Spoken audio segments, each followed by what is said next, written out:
उनको किसी दूसरी जगह बसाने का काम करते। जो 11 करोड़ रुपए इसके लिए सैंक्शन हुए थे, आपको मिले थे, उसे आप खर्च करते। इस जिम्मेदारी से आप कैसे पल्ला झाड़ सकते हैं? आप बिल्कुल ठीक कह रहे हैं। जो मैं बताऊंगा और मैं जो बात करना चाहता हूं, पंकज जी और राजीव जी दोनों से चाहूंगा इस पे जरा आप भी बताइएगा कि आप क्या कहना चाहेंगे। इस पे आपका रिस्पांस भी चाहूंगा जी। देखिए, जो लोग वहां पे झुग्गियों में रहते हैं, ये जो 500 झुग्गियां थी, तो तकरीबन 2000-2500 लोग यहाँ पे रहते थे। ऐसी बहुत सारी झुग्गियां पूरी दिल्ली में हैं। जो लोग वहां पे काम करते हैं वो हमारी दिल्ली को बनाते हैं, हमारे लोगों के घरों में काम करते हैं, वो प्रेस का भी काम करते हैं, प्रेस वाला हो गया, सब कुछ छोटे छोटे काम जितने भी जो हमारी जिंदगी के लिए बहुत ज्यादा जरूरी है। आज तक इन लोगों के साथ जो पिछली सरकारों का रवैया रहा कि काम हो गया, इन्हें पुनर्वास कराना है, तो इन्हें दिल्ली के ऐसे कोने में डाल देते हैं जहां तो ना इनके पास कोई रोजगार रहता है, ना वहां के जो लोग जिनके यहाँ पे ये लोग काम करा करते थे उनको उसका कोई ऑल्टरनेटिव मिलता है। तो अल्टीमेटली लोग वहां से बेच के या उसे छोड़ के वापस से आके झुग्गियां वहां पे बसा लेते थे। ये पूरा पैटर्न रहा है। इस चीज को हम लोगों ने नोटिस किया है, स्टडी किया है। झुग्गियों के लिए हमारी कमेटी बैठी जिसमें पूरे इंडिया में जहां झुग्गियों के लिए बेटर प्लान है। आप सुनिए, आप ये तो बताइए। शास्त्री जी बोल रहे होंगे क्योंकि शास्त्री जी की समझ में नहीं आ रहा होगा ये बात। नहीं, मैं पूछ रहा हूँ कि आपने किया क्या एक साल, ये बताइए। क्या किया ये बताइए। बात से पहले की सरकारों ने भी जो कट ऑफ डेट है वो बढ़ा दी, आपने भी कट ऑफ डेट बढ़ाकर फरवरी 2015 कर दी। नहीं, इसके अलावा और क्या हुआ है? नहीं, देखिए, हम लोग जिस तरीके का कहानियां तो बहुत सुनाते हैं लोग, प्लान कि जो लोग जहां पे रहते हैं झुग्गियों में, उनको इस तरीके से हटाया ना जाए कि उनको 25 किलोमीटर 30 किलोमीटर दूर डाल दिया जाए। ऐसा ना किया जाए, वो उसी विसिनिटी में रहें जिससे कि उनका कामकाज पे, उनकी लिवलीहुड पे फर्क ना पड़े। अदालत भी यही चाहती है, लेकिन हो कहाँ रहा है? जी, हम भी यही चाहते हैं। और इसके ऊपर प्लान क्या किया तरीके से 10 महीने में शायद आप भी मानेंगे कि 22 लाख लोग जो दिल्ली की झुग्गियों में रहते हैं, 10 महीने के अंदर ही अंदर उनका एक साथ प्लान नहीं बन सकता। पर जहां जहां बन रहा है वहां पे कार्रवाई शुरू हो रही है। आपने देखा होगा अभी बहुत रिसेंटली पश्चिम बिहार में 600 झुग्गियां किस तरीके से पुनर्वास उनका कराया गया। एक आवाज किसी भी तरीके की कहीं से भी नहीं आई, ना तो एप्रिसिएशन की आई, ना किसी के। 3 बार रेलवे ने नोटिस दिया, आपसे किया गया, बात करने की कोशिश की, आपने उसका उत्तर तो नहीं दिया। त्यागी जी, मैं आपके पास आऊंगा। जेपी अग्रवाल साहब हमारे साथ जुड़ गए, उनसे सवाल ले लेता हूँ। जेपी अग्रवाल साहब, कहीं ना कहीं आम आदमी पार्टी ये कहने की भी कोशिश कर रही है कि भाई पिछली सरकारों ने भी कुछ नहीं किया। अगर हम शीला दीक्षित गवर्नमेंट की भी बात करें, 2 बार कट ऑफ डेट बढ़ाई गई, बार, यानी हमने एक मियाद फिक्स कर दी कि इस डेट से पहले दिल्ली में जितने भी झुग्गियों में लोग रहते हैं उनका पुनर्वास जरूरी है, लेकिन किया कुछ नहीं गया। झुग्गियों की संख्या बढ़ती गई, पुनर्वास हुआ नहीं। तो जिम्मेदार तो आपकी सरकार भी थी, शीला दीक्षित सरकार भी थी, 15 साल थी। सर, आज का विषय ये है कि जो झुग्गियां टूटी हैं वो क्यों टूटी और किन हालात में टूटी और कौन जिम्मेदार है। अगर आपको पूरी सियासत पे बहस करनी हो तो आपको विषय रख लें, मैं उसका भी आपको उत्तर बहुत आराम से दे सकता हूँ। इसके अंदर जो सबसे अमानवीय काम हुआ है उसमें जिस बच्चे की मौत हो गई और मौत होने के बाद भी डेमोलिशन हुआ, आज कोर्ट ने जो संज्ञान लिया है वो बहुत सख्त है। हमें ये देखना चाहिए था, मान लीजिए वो झुग्गियां आपको तोड़नी थी तो बच्चे की मौत हुई थी, 2 दिन रोक देते, 1 दिन रोक देते, आप बात कर लेते।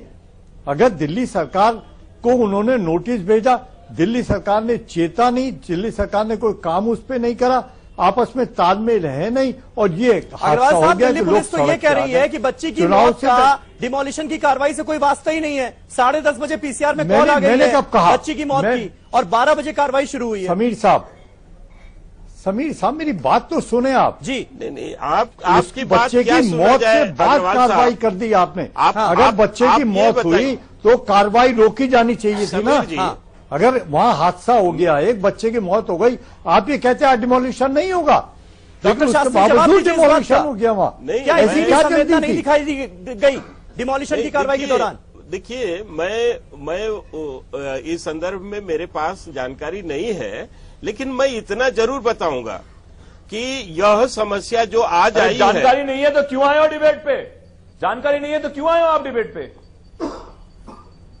अब ये क्या बोलना चाहते हैं? अगर आपकी तरह झूठ बोलूं, जानकारी लेके आया करिए आप डिबेट आपकी तरह झूठ बोलूं, बिल्कुल जानकारी बकवास करूं, लेके आपकी तरह झूठ बोले, आपके जानकारी लेके आना चाहिए डिबेट। आप आम आदमी पार्टी के नेता तो झूठे हैं, तो उनकी तरह मैं झूठ बोलूं? जहां अगर मैं ईमानदारी से कह रहा हूं कि पकड़ा जाता है वहां पे बोल देते हैं बड़े आराम से, हमें जानकारी नहीं है। आप लोग अपनी आप 3 बार नोटिस चेहरा मत दिखलाइए, असली चेहरा तुड़वाते हो। झूठे तो आप लोग हैं, हर बात में झूठ बोलते हैं। और अगर एक आदमी सही बोल रहा है तो उसको आप समझ नहीं पा रहे हैं। शास्त्री जी, पल्ला आपके नेता केजरीवाल बात बात में झूठ बोलते हैं, अपने बच्चों की कसम खा करके झूठ बोलते हैं। आप लोग झूठ बोलने का तो एकदम महारत हासिल कर चुके हैं। अगर एक दूसरे के और झूठ बोलने एक आदमी अगर सही बोल देता है तो आपको ऑब्जेक्शन होता है, शर्म नहीं आती आपको इस तरह की बातें बोलने में? तो मैं आप लोग झूठे हो, कहूंगा कि केवल झूठ बोलते हो। डॉक्टर शास्त्री, फिर आपके हिसाब से इस बच्ची की मौत का जिम्मेदार कौन है? शास्त्री जी, थोड़ी सीरियस बात कर लेते हैं। देखिए, मेरी पूरी बात हो जाने दीजिए जी, बोलिए। और इन महोदय से, झूठे महोदय से कहिए कि ये झूठ बोलना जरा कम करें और समझने की कोशिश करें। आप अपनी बात रखिए। ये उनके पार्टी फोरम में या चुनाव नई दिल्ली में हो रहा है, एक संवेदनशील मामला है, गंभीर मामला है। जी, गूगल पे फेंकू डालिएगा, पता चल जाएगा कौन झूठ बोलता है। सिर्फ एक शब्द लिखिएगा फेंकू, पता चल जाएगा कौन झूठ बोलता है। अगर इस तरीके की आप बात करना चाहते हैं, ऐसे लोगों को क्यों बैठाया जाता है? त्यागी जी, मुद्दे पर प्लीज। जो लोग गंभीरता भी नहीं समझते हैं विषय की। डॉक्टर शास्त्री, इसीलिए मैं आपसे कह रहा हूं कि हम इस तरह से झूठ बोलते हैं और ऊपर से तरह तरह की बातें करते हैं। ऐसे नहीं चलता है, आपके पास एक्चुअली कहने के लिए ऐसे कुछ झूठ नहीं चलता है। आपके पास कहने के लिए कुछ नहीं है, आपको मेरे पास नहीं दिया गया ढंग से बीजेपी में। आपके पास सुनने के लिए कुछ नहीं है, केवल फालतू बातें कर रहे हैं आप लोग। आपको इसके बारे में कुछ नहीं पता, इस वजह से आप आए हैं। आपकी समीर जी, अगर इस तरह से बात करेंगे तो ये अपमान है, और अपमान करने के लिए यहाँ पर इनको छूट नहीं मिलनी चाहिए। डॉक्टर शास्त्री, आप अपनी बात रखिए। त्यागी जी अपमान कर रहे हैं, नहीं है ये बिल्कुल बेहूदगी की बात कर रहे हैं। इस तरह की बातें नहीं होनी चाहिए। आप बहुत अच्छी बातें कर रहे हैं शास्त्री जी। नहीं, देखिए नितिन जी, आप झूठा समझने की कोशिश नहीं कर रहे हैं। संस्कार दिखा रहे हैं शास्त्री जी, आप पार्टी के संस्कार दिखा रहे हैं अपने। चलिए, मुझे लगता है थोड़ी देर के लिए इस इशू को यहीं खत्म करते हैं। नेशनल चैनल पे थोड़ी देर के लिए इस इशू को यहीं खत्म करते हैं। जेपी अग्रवाल साहब, क्या आपको लगता है कि इस मुद्दे पर सिर्फ और सिर्फ राजनीति हो रही है? जो बच्ची की मौत की बात थी, उस पर भी जिम्मेदारी एक दूसरे के सिर डालने की कोशिश की गई, उसको भी हमने ठीक तरीके से हैंडल नहीं किया, मानवीयता वहां पर भी नहीं दिखाई दी गई।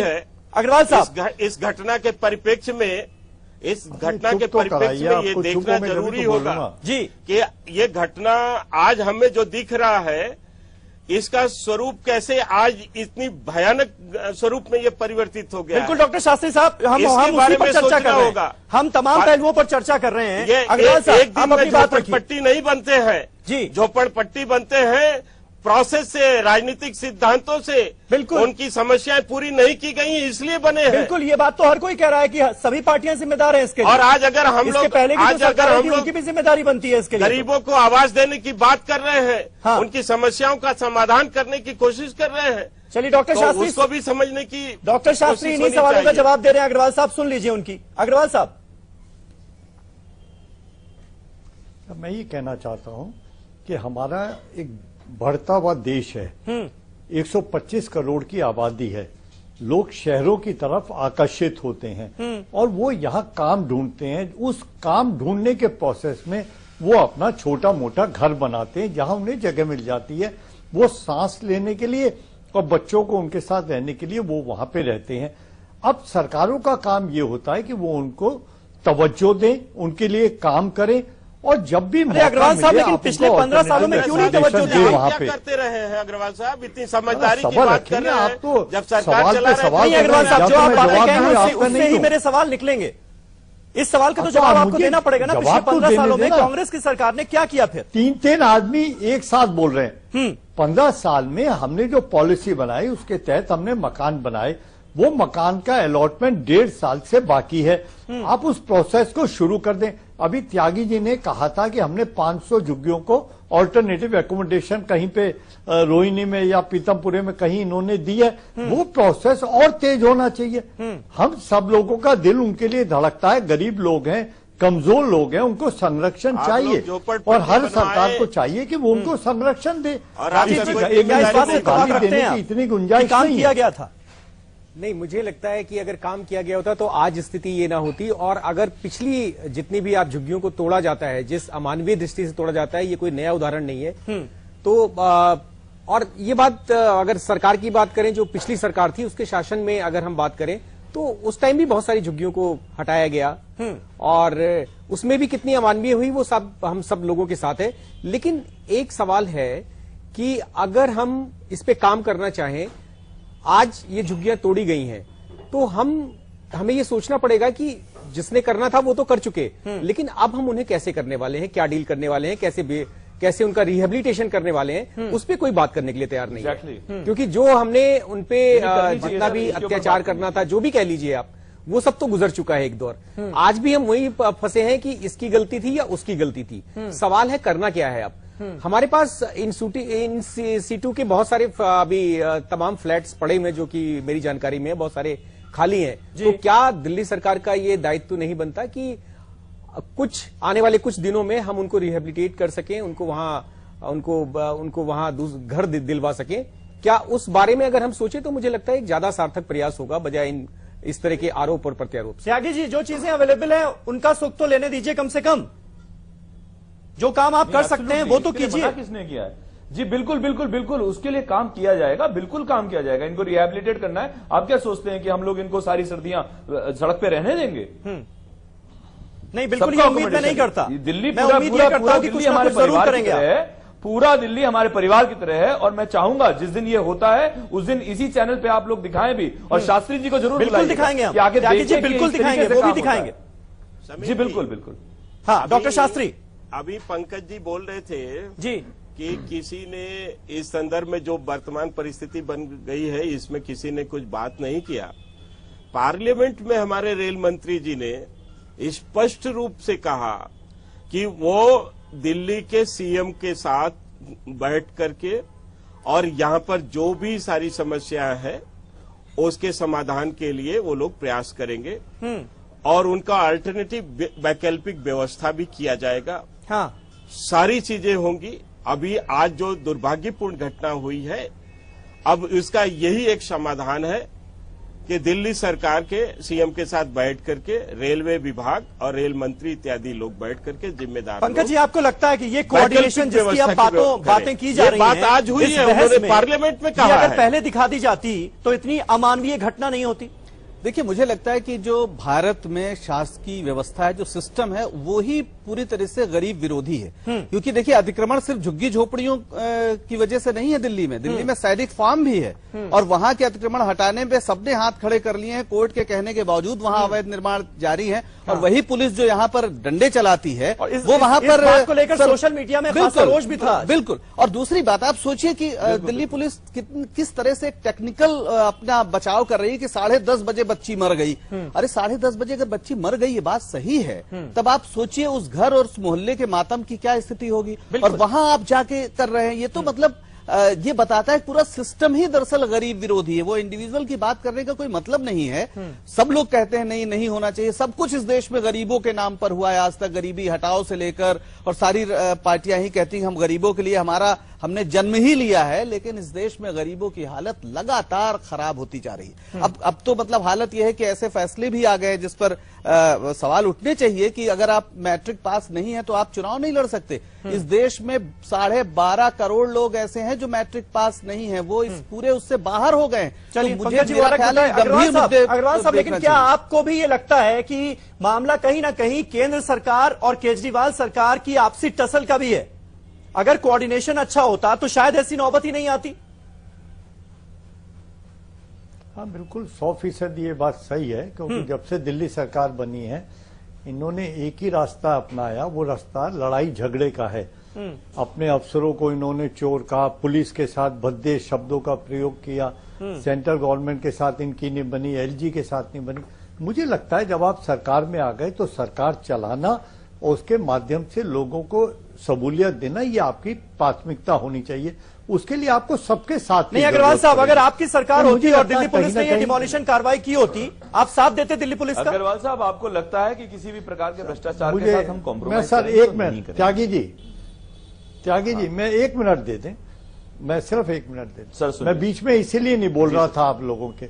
सवाल यह है कि आज कोर्ट ने जो टिप्पणियां की हैं वो टिप्पणियां काफी हैं उस बात को समझने के लिए, और हमें चाहिए हम संजीदगी से उन चीजों को देखें जिनको हल करना चाहिए। त्यागी जी, तो सरकार कुछ बोलना की तरफ से सरकार पर जो टिप्पणी आई है कोर्ट की, वो तो हाईकोर्ट का रुख बिल्कुल साफ है कि सरकारें अपनी पुरानी गलतियों से कुछ नहीं सीख रही हैं। कुछ नहीं सीख रही हैं, सही बात है। पुरानी गलतियों से सरकारें नहीं सीख रही हैं, पुरानी गलतियों को दोहराती हैं, आके गरीबों को उजाड़ती हैं। और अग्रवाल साहब ने भी बड़े प्यार से, बड़े त्यागी जी, अब तो आपकी सरकार है, आप तो सब कुछ बदलने का वादा करके आए हैं। समीर जी सुन लीजिए। इतने दिनों से जिस तरीके से झुग्गियों को बसाया गया, वोट बैंक की तरह सिर्फ यूज किया गया, धोखे दिए गए और झूठे वादे किए गए, जहां पे वो लोग रहते हैं उनके वोटर आईडी भी होते हैं, उनके राशन कार्ड भी होते हैं, सब कुछ होते हैं, पर वहां पे पानी भी नहीं पहुंचाया जाता, कुछ भी नहीं किया जाता। इतने सालों से जिस तरीके से झुग्गी वालों के साथ ट्रीटमेंट किया है, चाहे वो कांग्रेस की सरकार रही या उनसे पहले भाजपा की रही, सिर्फ सिवाय बेवकूफ बनाने के कुछ नहीं किया। फिलहाल हम लोग आज की तारीख में ये कोशिश कर रहे हैं। ये जो एक इंसिडेंट हुआ है, ये आप लोगों ने 1 साल में क्या किया था, और इसके लिए इन लोगों को बिल्कुल रिहेबिलिटेट किया जाएगा एकदम इमीडिएटली और इमरजेंसी की तरह से। 1 साल में क्या किया ये तो बता दीजिए। उसके अलावा अरे शास्त्री जी शांति से बैठिए। 1 साल में क्या जो कुछ हुआ हम लोग जो पॉलिसी सरकार की भी लापरवाही की वजह से हुआ, ये मानेंगे ना? और हम लोगों ने वादा भी चलिए, रेलवे की भी जिम्मेदारी थी, दिल्ली पुलिस की भी जिम्मेदारी थी, लेकिन दिल्ली सरकार की भी जिम्मेदारी थी। ये बात तो मानिए कम से कम ईमानदारी से। अगर इन्फॉर्मेशन होती, समीर भाई, अगर दिल्ली सरकार को इन्फॉर्मेशन होती, प्रायर इन्फॉर्मेशन होती, तो जरूर दिल्ली सरकार को कोई इन्फॉर्मेशन 3 बार सरकार ने पत्र लिख करके बताया है। शास्त्री जी, आप 3 बार बताया गया है दिल्ली सरकार को में हो गया है कि दिल्ली पुलिस और नई सरकार जब से आई है तब से 10 महीने के अंदर 3 बार इनको दिल्ली सरकार गया है, को किसी लेकिन इन लोगों ने कुछ नहीं किया है। झुग्गियां तोड़ने से पहले नहीं दी गई थी, बिल्कुल दिया गया है। 3 नोट आप रेलवे विभाग से आपको पत्र गए हैं, आप मिथ्या, और आपने उसका उत्तर भी देना उचित नहीं समझा है। पता नहीं है, आप बिल्कुल गलत कर रहे हैं। होमवर्क के आए हैं, आप शांत रहिए। अब आप झूठ बोल रहे हैं शास्त्री जी, इसलिए आपको पता नहीं है। अब आप झूठ बोल रहे हैं। लेकिन एक सवाल इस बात पर भी खड़ा हुआ, रेलवे ने 3 बार स्टेट गवर्नमेंट को पत्र लिखा है, चैलेंज करता हूं, और स्टेट गवर्नमेंट ने कुछ भी नहीं किया है, उत्तर भी देना उचित नहीं समझा है। चैलेंज करता हूं नहीं त्यागी जी, लेकिन एक सवाल ये भी खड़ा हुआ, क्या दिल्ली के मुख्यमंत्री अरविंद केजरीवाल को इस डिमोलिशन कार्रवाई के बारे में कुछ पता ही नहीं था? क्योंकि 12 बजे दोपहर से ये कार्रवाई हो रही थी वहां पर, और वो पहुंचे वहां पर 1 बजे रात में। क्या वाकई उनको तब मालूम पड़ा कि इतनी बड़ी कार्रवाई हो रही है? जिस वक्त कार्रवाई शुरू हुई है उसी वक्त सत्येंद्र जैन और दिलीप पांडे जी वहां पे पहुंचे, और उनको आरपीएफ और दिल्ली पुलिस ने नहीं जाने दिया। बहुत देर जद्दोजहद हुई है। अच्छा, जिस वक्त अल्टीमेटली कार्रवाई शुरू हुई है उस वक्त अरविंद जी वहां पे पहुंचे हैं। नहीं, डॉक्टर शास्त्री, क्या इस बात का जवाब है आपके पास कि जब इतनी बड़ी कार्रवाई हो रही थी तो दिल्ली सरकार को भरोसे में क्यों नहीं लिया गया? नहीं, देखिए, मैं वही तो बता रहा हूं कि दिल्ली सरकार ने, खासतौर से दिल्ली सरकार को रेलवे विभाग ने 3 बार नोटिस दिया था, 3 बार उनको सूचित किया था, लेकिन उनके तरफ से तो इतनी व्यस्तता थी उनके मुख्यमंत्री जी को, उनके नेताओं को, कि इसका उत्तर भी देना उचित नहीं समझा। नहीं, वो नोटिस तो इसलिए दिया गया ना कि भाई हम ये कार्रवाई कर सकते हैं, वहां से आप हटाइए, आप छोड़िए, ठीक है उसको, लेकिन कार्रवाई के छोड़ पहले तो कोई नोटिस नहीं दिया गया। रेलवे विभाग को छोड़िए, इनको जो इनका जो आश्रय विभाग है, आश्रय बोर्ड है, नहीं आया था, उसको पैसे दिया गया, वो भी कुछ नहीं किए हैं। गरीबों के लिए इतना हमदर्दी जताने वाले लोग, इनको जब फंड भी मिला है तो ये कुछ नहीं किए हैं। बताना चाहता हूं कि जो नोटिस आया था या जो भी रिमाइंडर आया था वो रिहेबिलिटेट करने के लिए आया था। डिमोलिशन का कोई भी नोटिस किसी भी प्रकार का ना दिल्ली पुलिस की तरफ से और ना ही रेलवे की तरफ से। जेपी अग्रवाल साहब, ऐसे में आपको क्या लगता है जिम्मेदारी किसकी बनती है ज्यादा? रिहेबिलिटेशन की बात कर रहे हैं, ये पता होना चाहिए कि जब वहां पर एनक्रोचमेंट रिमूवल की उस जिम्मेदारी को तो वहां पर छोड़ते किया हुए गया आगे होगा, नोटिस इन लोगों दिया गया को होगा। रिहैबिलिटेट साथ में मिलकर कर ले, ऐसी कोई जिम्मेदारी उठाने के लिए तैयार है आपकी केंद्र सरकार? आगे की बिल्कुल जिम्मेदारी तैयार दे है। देते हैं। केंद्र ये तो सरकार जो ने हो तो गया, ऑफर किया, ये पार्लियामेंट दोबारा में ना हमारे हो। रेल मंत्री ये जी ने दोबारा कहा ना हो, है इसकी कि जिम्मेदारी दिल्ली लीजिए। सरकार के शास्त्री दिल्ली जी के जो हुआ, सीएम उसकी आकर के जिम्मेदारी- बैठे, हम लोग उसकी मिल करके जिम्मेदारी ले इसका ना ले, सलूशन पर आगे से निकालेंगे। दोबारा नहीं होगा।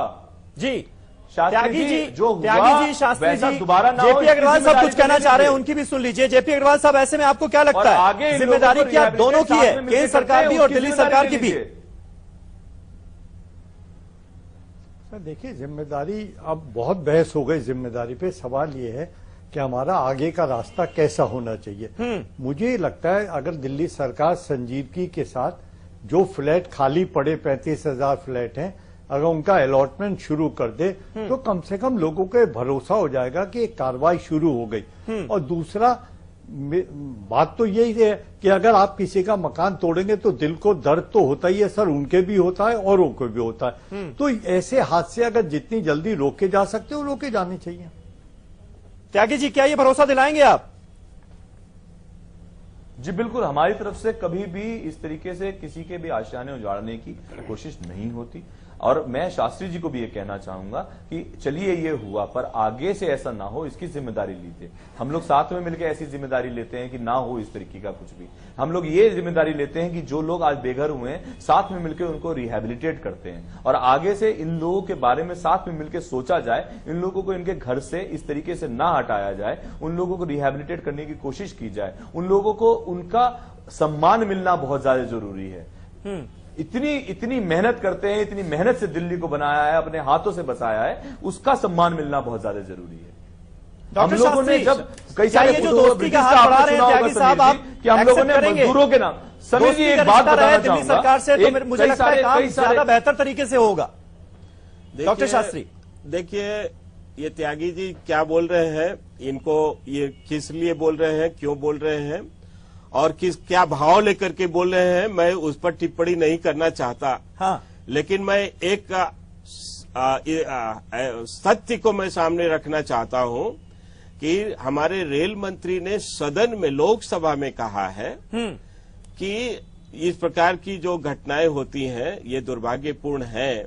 हम तो दिल्ली सरकार के सीएम के साथ बैठ करके इसका समाधान इसलिए निकालना चाहते हैं कि ये जो नया टर्मिनल इत्यादि बनाना ये भी बहुत आवश्यक है। और रेलवे की भूमि को जिस प्रकार से बड़ी संख्या में इंक्रोचमेंट हुआ है, हाँ। उसे मुक्त कराने की आवश्यकता है। और इस संदर्भ में रेलवे विभाग ने यही नहीं, आज की मैं रेलवे की बात नहीं कर रहा, राजीव कुमार जी, आपके हिसाब से इस पूरी समस्या का सलूशन क्या है? क्योंकि डेवलपमेंट भी होना है, जो रेलवे टर्मिनल है उसके लिए जमीन भी खाली कराई जानी है, साथ ही साथ हमें यह भी देखना है कि झुग्गी झोपड़ी में जो तमाम लोग रह रहे हैं, 22-23 लाख लोग रह रहे हैं, उनके हितों की भी रक्षा की जाए। कैसे मैनेज किया जाए इसको? देखिए, मैं एक पर्टिकुलर इस शकूर बस्ती की बात नहीं करूंगा। हाँ। पूरी अगर हम पूरी दिल्ली की झुग्गी की बात करें तो आप सरकार बहुत सीरियस थी इस मामले को लेके कि रीसेटलमेंट इनका जो है वो रिहेबिलिटेशन इनका हम करेंगे और उसको बहुत तेजी से करेंगे। इनफैक्ट क्योंकि हम लोग काम करते हैं और इस मामले में हमारी एक बार मनीष सिसोदिया साहब से बात हुई थी इलेक्शन से पहले जी, और उन्होंने एक भरोसा दिलाया था कि यदि हमारी सरकार आती है तो हम वेट नहीं करेंगे, हम तुरंत अगले 15 दिनों में अगर हमारी सरकार आई तो हम इस पे बहुत सीरियस होके और बहुत तेजी के साथ काम करेंगे। माफ वो गंभीरता नजर आई आपको? वो तेजी कहीं नजर नहीं आई है पूरी झुग्गियों के मामले में। मैं इसलिए कहना चाहूंगा कि ये घटनाएं फिर ना हो, बार बार ना हो, क्योंकि इतिहास गवाह है कि ये होती रही है और उसके बाद हम सिर्फ पोस्टमार्टम संदर्भ में मैं आपका ध्यान आकर्षित करना चाहूंगा। बन जाता है ऐसे टाइम में इस घटना से सबक लेते हुए आज भी हमें ये सोचना पड़ेगा और हमें सीरियसली सोचना चाहिए कि अगर हमें वास्तव में इन लोगों के प्रति, इनके रिहेबिलिटेशन के प्रति कुछ काम करना है तो हम वो चौथे साल में ना करें, अभी से करना शुरू कर दें। वो सच्चा मुझे लगता है कि वो एक मार्ग होगा और सरकार को। पंकज जी, वो गंभीरता क्यों नहीं नजर आती? क्यों इतनी देरी की जाती है, जबकि आम आदमी पार्टी का वोट बैंक माना जाता है झुग्गी झोपड़ियों में जो लोग रहते हैं? वो तो मेरा ख्याल है ये आम आदमी पार्टी को गंभीरता से इस पर विचार करना चाहिए और शायद वो कर भी रही हो, क्योंकि ये जो लोग हैं जिनको आप 22 लाख लोग कह रहे हैं और जिनको हम बार बार कह रहे हैं कि वो अतिक्रमण उनको हटाना है और टर्मिनल बनना है, सब सही है, लेकिन वो भारत के नागरिक हैं। बिल्कुल है। कोई उन पर एहसान नहीं कर रहा है, उनका अधिकार है कि उनके सिर पे छत हो। वो मेहनत करते हैं, खून पसीना बहाते हैं, दिल्ली को चमकाते हैं। बिल्कुल, उन और पर कोर्ट के मुताबिक संविधान से उन्हें सुरक्षा प्राप्त है। उनको पूरा अधिकार है। और सबसे बड़ी बात है, जब साफ साफ कानून में लिखा हुआ है कि बिना पुनर्वास किए आप नहीं हटाएंगे, तो जिन्होंने किया है उन्होंने कानून तोड़ा है, उनके खिलाफ कार्रवाई क्यों नहीं होनी चाहिए? क्या रेलवे के उन अधिकारियों को मौसम के बारे में पता नहीं है? चलिए, दिल्ली सरकार को उन्होंने सूचना दी नहीं दी वो एक अलग विषय है, लेकिन ये तो सबको पता है कितनी कड़कड़ाती ठंड है। ये तो सबको पता है कि कानून क्या है। बिना आप कानून तोड़ कैसे सकते हैं? पुनर्वास के बिना हटाने के पर अगर रोक है तो आपने कैसे किया? तो उन पर अगर कार्रवाई नहीं होती तो गंभीर बात। डॉक्टर शास्त्री, क्या ये भरोसा आप दिलाएंगे कि आगे इस तरह की कोई अमानवीय कार्रवाई नहीं की जाएगी? देखिए, मैं इसका पूरा भरोसा दिलाता हूं, अब कोई इस प्रकार की घटना नहीं होने वाली है।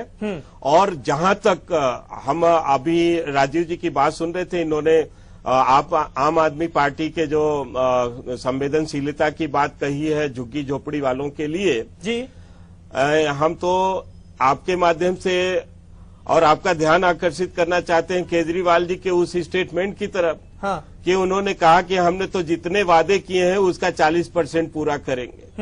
अब अगर वो 40 डॉक्टर शास्त्री, आप पे कम से कम हम आरोप न लगाएं, वादे को भूल ही गए हैं, त्यागी जी, तो मुझे नहीं लगता कि झोपड़पट्टी के बारे में ऐसी घटना दोबारा नहीं होगी, बारे में वो गंभीर होंगे।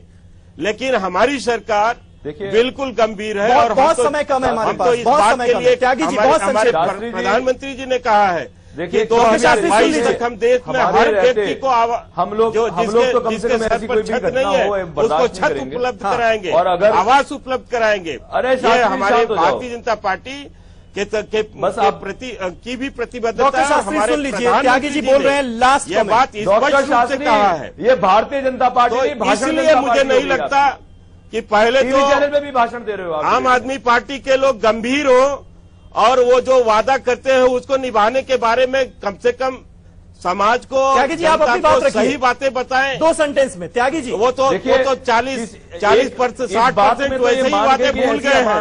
और उसमें झोपड़पट्टी के 22 लाख लोग याद आएंगे या नहीं आएंगे, शास्त्री जी ने दिए, इसके बारे में भी एक सोचना पड़ जाएगा। और आज अगर ये लोग संवेदनशील होते तो कम से कम ये लोग रेलवे के साथ कोऑपरेट करके आज ऐसी स्थिति पैदा ही होने नहीं दिए होते जी। लेकिन ये लोग कभी भी ऐसा नहीं चाहते हैं। इसमें थोड़ी सी ये लोग गरीबों का वोट चाहते हैं और गरीबों का वोट पाने के बाद ये भूल जाते हैं उनके वादों को। बहुत जल्दी कंसोलिडेटेड प्लान पूरे मीडिया में पूरे जनता को पता होगा, जो कि इन लोगों के पुनर्वास के लिए हम लोग बना रहे हैं। बहुत आगे स्टेज तक पहुंच चुका है और बहुत जल्दी इसके बारे में सब लोगों को पता भी चलेगा। चलिए, बहुत बहुत शुक्रिया त्यागी जी हमारे साथ इस बहस में जुड़ने के लिए, और उस प्लान का हमें बेसब्री से इंतजार रहेगा। डॉक्टर शास्त्री आपका भी, पंकज श्रीवास्तव आपका भी और राजीव कुमार जी आपका भी हमारे साथ इस बहस में जुड़ने के लिए बहुत बहुत शुक्रिया। तो लबोलुआब कुल मिलाकर यही निकलता है कि कहीं ना कहीं कोऑर्डिनेशन की कमी तो रही है दिल्ली सरकार और केंद्र सरकार के बीच में, जिसके चलते एक ऐसी घटना हुई, एक ऐसी अमानवीय घटना हुई जो कि नहीं होनी चाहिए थी। सीधा सवाल में आज मेरे साथ बस इतना ही। नमस्कार।